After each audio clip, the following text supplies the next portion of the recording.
بسم اللہ الرحمن الرحیم ربی اشرح لی صدری ویسر لی امری واحلل عقدۃ من لسانی یفقہوا قولی۔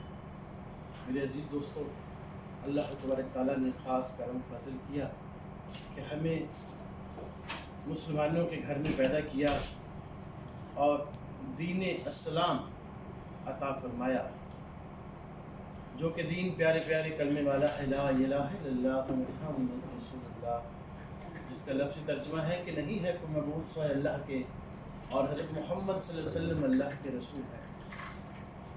جب یہ لا الہ الا اللہ، اللہ کی وحدانیت انسان میں سرایت کرتی ہے تو اس انسان کے اندر جو جھلک نظر آتی ہے وہ نبی اکرم صلی اللہ علیہ وسلم کے کردار و افعال کی آتی ہے۔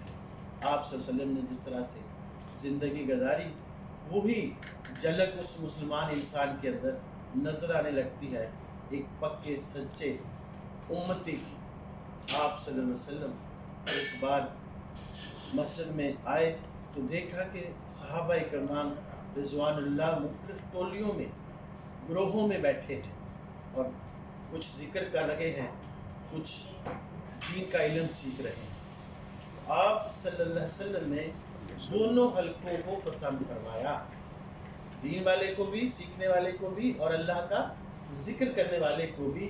لیکن آپ صلی اللہ علیہ وسلم جو دین کا علم سیکھنے والا حلقہ تھا اس میں بیٹھے۔ آپ صلی اللہ علیہ وسلم نے یہ وہاں بیٹھنے کا عمل ہمارے لیے تھا کہ بے شک ہمیں اللہ کا ذکر ہر دم ہر آن گھڑی کرنا ہے، لیکن اس کو سیکھ کر کرنا ہے۔ اللہ کا ذکر کرنا، اللہ کی عبادات کرنا بغیر سیکھے اور سیکھ کر میں بہت فرق ہے۔ آج اس سال کا پہلا دن جمعہ مبارک سے شروع ہو رہا ہے۔ اللہ سے دعا ہے کہ یہ سال ہمارے لیے برکات والا ہو، آمین۔ اور اللہ جتنی مشکلات ہمیں پچھلے سال میں آئی سب کا حل فرمائے اس کے اندر۔ تو آج پہلے دن سے جس طرح سے ہم نے کیلنڈر ایئر اس سال کی پلاننگ کرنی ہے، ہم نے اپنی ذات کے لیے اپنے دین کی منیمم ریکوائرمنٹس کی بھی آج سے پلاننگ کریں۔ آج ہم یہی سیکھنے سکھانے کی بات کریں گے کہ منیمم جس کے بغیر گزارا نہیں، جو فرض میں آتا ہے، جس کی چھوٹ نہیں ہم کر سکتے کہ اس کو چھوڑ دیں، وہ کیا کیا ہے۔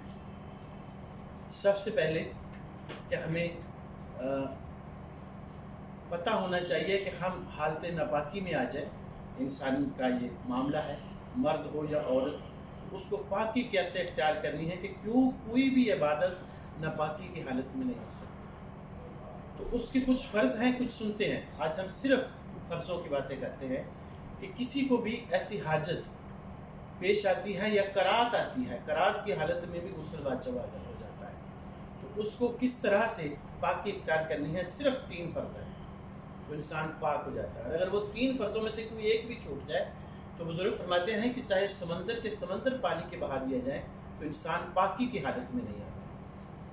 وہ 3 فرض کیا ہیں کہ سب سے پہلے جائے نجاست کو صاف کرنے کے بعد 3 بار کولی کرنا، غرارہ کرنا۔ اگر روزہ ہے تو صرف کولی کرنا، اگر روزہ نہیں تو غرارہ کرنا۔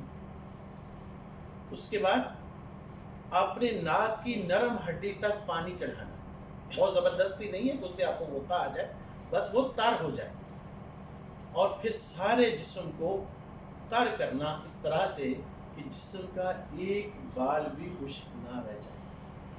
یہ صرف 3 فرض ہیں۔ اگر ان تینوں میں سے کوئی ایک چیز چھوٹی تو غسل نہیں ہوا، پاکی اختیار نہیں۔ دیکھیے، صفائی اور پاکی 2 علیحدہ چیزیں ہیں۔ کیا بہترین صابن، شیمپو، کوئی بھی چیز، لوشن استعمال کر رہے ہیں، اینی تھنگ، سوپ کی شکل کوئی بھی جو ہے، اس سے آپ کے جسم میں بہترین صفائی آ سکتی ہے، کریمیں یوز کر رہے ہیں، کچھ بھی ہے، لیکن ضروری نہیں کہ اس سے پاکی ہے۔ لیکن پاکی کا عمل کرنے سے آپ بے شک اس طرح سے صاف ستھرے نہ بھی ہوں تو پاکی اختیار ہو جاتی ہے۔ یہ تو تھا جو فرضی غسل ہے، 3 جو ہے منیمم اس کے رکن ہے۔ اب آپ صلی اللہ علیہ وسلم نے جس طرح سے غسل فرمایا وہ سنتی غسل ہے۔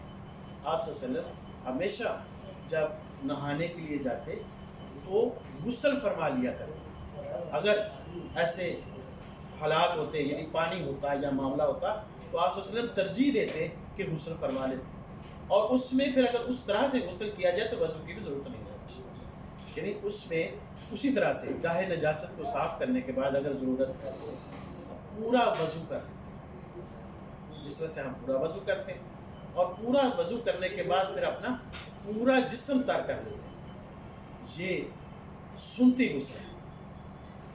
اب ہم نماز کے لیے جاتے ہیں تو بغیر وضو کے نماز نہیں ہوتی، ہاں اگر وہ پانی کا معاملہ ہے تو اس میں تیمم کی یا اور صورت کی اجازت ہے، دین ہمارا آسان ہے۔ تو اگر پانی اویلیبل ہے اور ہمیں کسی قسم کی کوئی جسمانی پرابلم نہیں ہے تو پھر ہمیں وضو کرنا ہے، اور وضو کے 4 فرض ضروری ہے، اگر وہ 4 فرض نہیں ہوتے تو وضو نہیں ہوتا۔ پھر اس کے بعد سنتی وضو ہے، پھر اس کے بعد نوافل بھی ہیں اس کے اندر، تو جو منیمم پاسبل ہے وہ 4 چیزیں ہیں۔ وہ کیا ہے کہ اپنے کولی کرنا، اس کے بعد منہ کو اس طرح سے دھونا کہ کان کی ایک لو سے، جس کو لو کہتے ہیں، کان کی ایک لو سے دوسری لو تک تر کرنا، ماتھے پیشانی سے لے کے آپ کی کلگی یہاں تک یہ سارا حصہ جو ہے اس کو تر کرنا۔ دوسری کیا ہے کہ اپنے ہاتھوں کو بازوں سمیت اس طرح سے دھونا کہ کونیاں تک، یہ کونی ہے، کونیاں تک پوری طرح سے تر ہو جائے۔ اور چوتھا فرض کیا ہے کہ اپنے پاؤں کو ٹخنوں سمیت دھونا۔ کیا ہے 4 چیزیں کہ کولی کرنا نہیں، مسح سنت میں آئے گا، فرض میں وہ نہیں آتا، یا 4/4 موسٹلی کہتے ہیں۔ چوتھائی کیا ہوتا ہے کہ اگر آپ، ویسے ہم سنتی غسل میں پورا مسح کرتے ہیں، اپنے ہاتھ کو گیلا کرتے ہیں اور پھر پورے ہاتھ کو ہم گھماتے ہیں، اپنے گردن کا بھی اور کانوں کا بھی مسح کرتے ہیں، لیکن اگر 4/4 کر لیں، یعنی یہ گیلا ہاتھ اگر ہم اپنے ہاتھ سر پہ یوں رکھیں تو یہ ہمارا 4/4 کا جو مسح ہے وہ ہو جاتا ہے۔ اچھا، یہ 4 چیزیں ضروری کیا ہیں کہ کولی کرنا، اپنے منہ کو ایک کان کی لو سے دوسرے کان کی لو تک، پیشانی سے کلگی تک دھونا، اور اپنے ہاتھوں کو کونیوں سمیت دھونا، اپنے پاؤں کو ٹخنوں سمیت دھونا۔ اب سنتی وضو کیا ہے؟ سنتی وضو ہے کہ 3 بار کولی کرنا، اگر روزہ نہیں تو غرارہ کرنا، ناک میں پانی جانا، الٹے ہاتھ کی چھوٹی انگلی سے ناک کو صاف کرنا، اپنے منہ کو اسی طرح سے پورا دھونا، پھر اپنی کہنیوں سمیت بازو دھونا، اور پھر اپنے سر کا مسح کرنا۔ وہ مسالک کی بات میں اب کسی کو جانے کی ضرورت نہیں، مختلف مسالک میں سر کے مسح کرنے میں مختلف ترتیب ہے، اس میں ہم نہیں جاتے۔ اور پھر اپنے ہاتھوں کا اس میں خلال بھی شامل ہے، ہاتھوں کا خلال یہ ہوتا ہے اس طرح سے خلال کرنا۔ پھر پاؤں کو جہاں ہم دھوتے ہیں تو پاؤں کی انگلیوں کا بھی اسی طرح سے خلال ہوتا ہے، یہ ہمارا سنتی وضو۔ تو جب ہم وضو کو پراپر کر کے ہم اعمال کرتے ہیں، کوئی بھی عبادت کے اعمال ہیں، بزرگ فرماتے ہیں کہ عابد اور زاہد میں یہی فرق ہے، عبادت کرنے والے کو عابد کہتے ہیں اور صحیح طرح سے، اور زاہد وہ ہے جو اعمال کو ان کی ترتیب کے ساتھ کرتا ہے، یعنی صحیح وضو کرتا ہے، پاکی کرتا ہے۔ تو عابد ساری رات عبادت کرتا رہے، اور زاہد صرف صحیح طرح سے وضو کر کے عشاء کی نماز وقت پہ ادا کر کے سو جائے، اور فجر کی نماز صحیح طرح سے وضو کر کے اب پڑھ لے، تو وہ زاہد جو ہے وہ اس عابد سے ساری رات عبادت کرنے والے سے بہتر ہے۔ یعنی اگر ہم دین کی چیزوں کو سیکھ کے کریں گے تو وہ ہمارے لیے نفع بخش ہوگا، بالکل اسی طرح سے جس طرح سے ہم دنیا کے کام، جو کام ہمیں آتا ہے وہ جب کام ہم کرتے ہیں تو وہ ہمیشہ نفع بخش ہوتا ہے۔ اکثر اوقات کوئی ایسی آفات آ جائے اور اس اندر کوئی پرابلم ہو جائے ہمارے نقصان والی، تو ایک اللہ کی طرف سے علیحدہ معاملہ ہے، لیکن دنیا کا یہ دستور ہے کہ جس کام کو سیکھ کے کیا جاتا ہے وہ ہمیشہ، وہ چاہے حجام کا ہو، موچی کا ہو، وہ فیکٹری کا ہو، وہ دفتر کا ہو، کہیں کا بھی ہو، وہ نفع بخش ہوتا ہے۔ اس طرح سے دین کے علم کے اندر اگر ہم دین کو سیکھ کر کریں گے تو جو بھی اعمال ہم کریں گے ان اعمال سے ہمیں روحانی طور پہ بہت زیادہ فائدہ ہوگا۔ آج چونکہ بات لمبی ہو رہی ہے تو ہم اسی کے اوپر اس کا اہتمام کرتے ہیں کہ آج اس سال کے پہلے دن جمعہ مبارک سے یہ سال شروع ہو رہا ہے. اللہ تبارک تعالیٰ اس کو برکات والا بنائے. تو جہاں ہم نے آفس والی چیزوں کو پلان کرنا ہے ضروری ہے ہمارے لیے، کیونکہ یہ ٹائم ہم نے عورتس کو دیا ہوا ہے، تو 9 to 5:30 وہ بہترین طریقے سے ہم نے کام کرنا ہے اپنی کمپنی کے لیے. اس کو ہم نے پلان کرنا ہے کہ اس وقت کے ہم پیسے لیتے ہیں، معاوضہ لیتے ہیں. اسی طرح سے ہم اپنی پرسنل زندگی کو بھی آج سے سوادہ کریں کہ ہم اس کو آرگنائز کریں گے روزانہ کی بیسس پہ. آسان طریقہ اس کا کیا ہے جو اگلے انشاءاللہ جمعے میں ہم بات بھی کریں گے کہ بیسک کیا کیا چیزیں ہمیں آنی چاہیے، وہ صرف ان کا ذکر کر لیتے ہیں. کم از کم 3 کلمے، ویسے 6 کلمے ہمیں آنے چاہیے. نہیں آتے کوئی بات نہیں، کم از کم 3 کلمے پاکی اختیار کرنے کے لیے. آپ واش روم سے ہو کے آتے ہیں، ہاتھ دھونے کے لیے، ہاتھ دھونے سے صاف نہیں ہوتے، یہ ہم ذکر کر چکے ہیں.